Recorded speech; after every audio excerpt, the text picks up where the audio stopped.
Hey folks, It's Joe again. today is May 4th and we are at the foot of Cheyenne Mountain here in Colorado Springs. I live here, overlooking Colorado Springs, and this is a car that's lived here as well. This is my spouse Lori's 2022 Cayman GT4. Of course, 718 generation, 4-liter naturally aspirated motor. Okay, last of these cars for what we know for now. We don't know what's coming next. Is it going to be a hybrid? Is it probably not going to be an EV?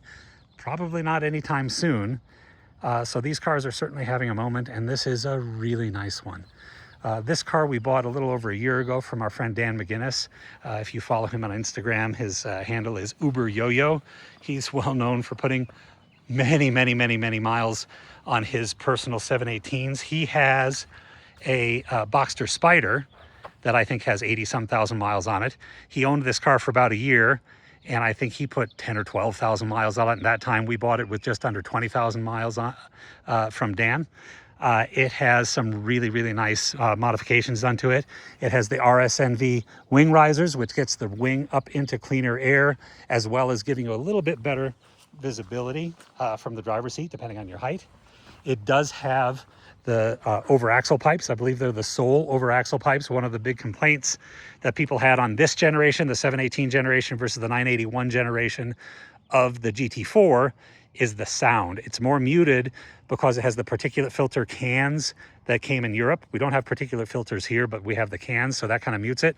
The over axle pipes take care of that. I think the sole is pretty much the standard that everybody uses. The car came with Satin Aurum wheels. We have those as well, so we would be happy to sell it with the black wheels or the Satin Aurum wheels.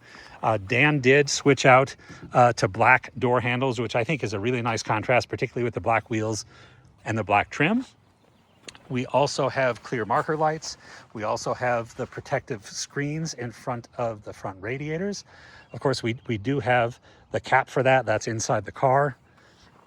It has the PDLS Plus lights. It has PPF on the whole front of the car, to here, up the A-pillars, across here, rocker panels, protective film on the intakes. That's really critical. These get chewed up on these cars if they're not protected. And then the area here, I could feel it right all the way here and around here behind the rear wheels. So even though Lori did do 4-track weekends with the car, it has been properly protected with PPF. It's also been ceramic coated. What else can I tell you? Let's look inside. This is a really nice build car, and it's the spec that I usually recommend for people one way or the other. Lightweight bucket seats, those always hold value, or are worth more value on a used car than the buckets. Cast iron brakes. Now, I have no problem, and I have no problem with recommending people buy PCCB cars, but if you're going to do anything other than street drive the car, my recommendation is always, hey, take the PCCBs off, put them on the shelf, put some aftermarket cast iron on the car, drive the you-know-what out of it with the cast iron brakes. If and when you ever go to sell the car, you've got a beautiful, pristine set of PCCBs that go with the car. So this car was a 129.9 something MSRP.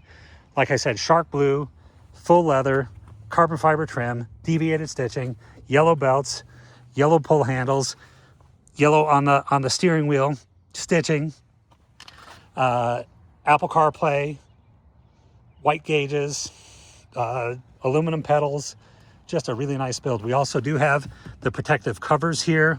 We have the European, I'll probably get the word wrong, but aspheric mirrors that are a little bit convex this way, so it gives you a little bit better view. You can see the line there. Dan did that while he had the car. Look at this.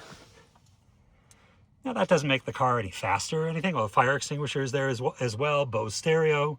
The only option on this car that I wish it had, that it does not, is the automatic climate control, where you set the temperature and it sets that.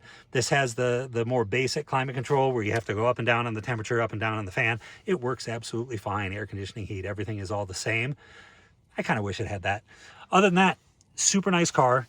Like I said, 22,650 miles at this moment. That is, in the mileage that we've put on the car, is literally to and from Big Mission for service.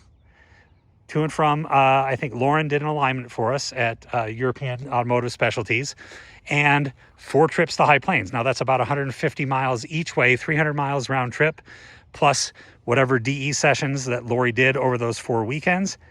That's all the miles that we put on the car. Like I said, it's had the PPF on it, properly protected. The paint's in great shape. There is one spot that I saw, I would point out. There are no dings or dents, but there is one scratch right there. Something scratched against it right there. I've not tried to touch it up, but right there, there's a little scratch in the paint. Other than that, what you see is wear in the PPF. You see wear in the PPF here, super common. A little bit of the wear in the PPF on the front, you know, like that and that, but that's what the PPF is for. So in any case, I really, really hope we find a good home for this car. I really hope that perhaps in a year or two that whoever we sell it to will sell it back to us, because this is just a wonderful car in a great color. Lori's had just a fantastic time with it. Sorry to see it go, but happy to see it go to a good new owner. If you have any questions, if you would like to see the build sheet, the Carfax, anything like that, if you're in Colorado and you'd like to come see the car, of course, give me a call. This is Joe, 720-382-6167. And as always, thank you for watching.